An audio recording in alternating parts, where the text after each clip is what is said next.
Sean is with us. Sean is in Denver. Hey, Sean, welcome to the Dave Ramsey Show. Big Dave, Anthony, how you guys doing? Great, man. How can we help?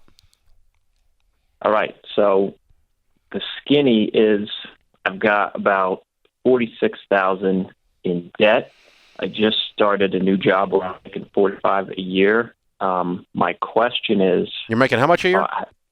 $45,000. Okay.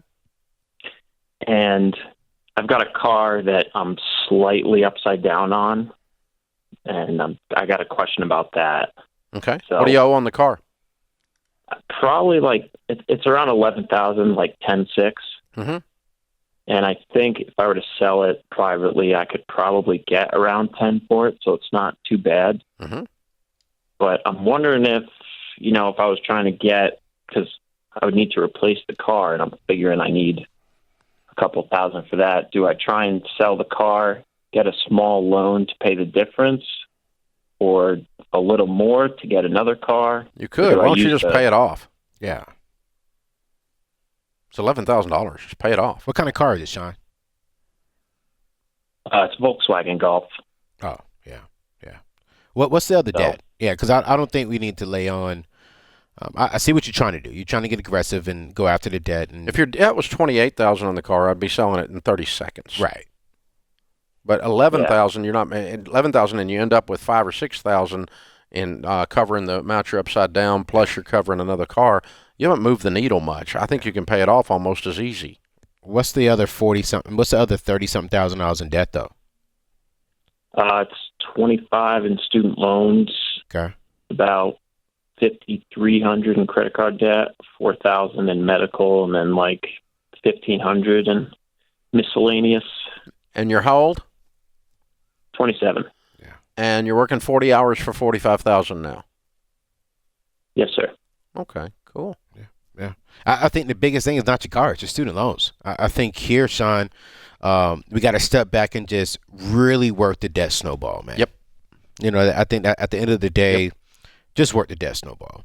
I wouldn't worry about trying to get a loan to go for this car. Nah, just pay things off, get to the student loans, and get real aggressive with that. So here's what's happened. Something occurred that woke you up. Mm-hmm. You got the cold water splash in the face, and you went, oh, my God. Yeah. And then you got a new job, and you got some opportunity to clean up the oh, my God. Yes. The oh, crap moment, right? I like that. And so it's all kind of new to you. But Anthony and I have been doing this so long, it's real easy for us to jump in and go, we can start seeing these numbers and going, and you just list these debts, smallest to largest. You pay minimum payments on everything but the little one. You attack the little one with a vengeance. Yes. Which, I'm sorry, Sean, but you have no life for a while. Your only life is going to be working your job and your extra job, because 40 hours a week isn't enough. Yep. We need you to go ahead and pick up another 30 hours doing something else so you can clean this mess up really, really fast. The more money you make and the less you spend, the faster you get out of debt. That's the formula. Yes. And you pay off those little credit cards, you chop them up, you're going, yeah, I'm getting some progress here. Then you reach over and pay that car off, yep. And then there's down to, ugly Sally Mae, which is way more than half of your debt. And then you just start punching her in the face repeatedly until she finally gives up the ghost and you knock her out. Yeah. But, if you make an extra $10,000, $15,000 a year as your side gig, divide that into 40.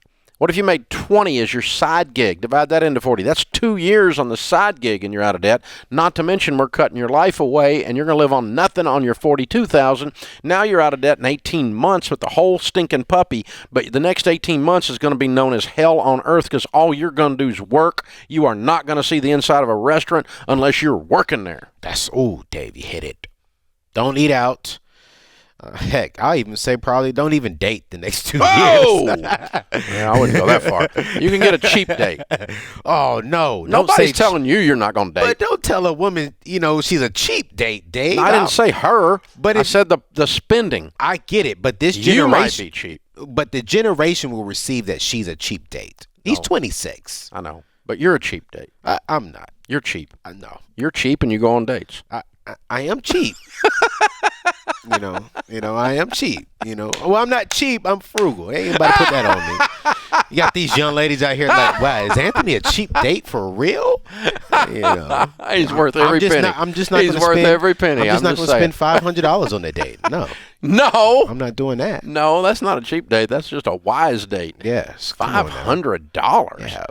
Oh my God. Let's not bring that back up. Okay. Yeah, we don't need to go back there. You get hate mail every time I do this. So, and then I get hate mail, but I don't read mine. That's the difference. So, man. All right. So, Sean. Yeah. The more you're willing to sacrifice, the more intense you're willing to be, the faster all this is going to go away. And I think you keep the car. Yeah. And you use it to deliver pizzas. Yeah. And Sean, here's the thing. I want you to stay on the line. I want you to get free Ramsey Plus for a year for this process, because I think the key ingredient for you is to really get on a good budget. That's going to really help you stay the path and stay the course, because this is the thing. Ramsey Plus is the thing that got me out of debt. But it required discipline, and it required a plan. And I think you need a plan. And work, yeah.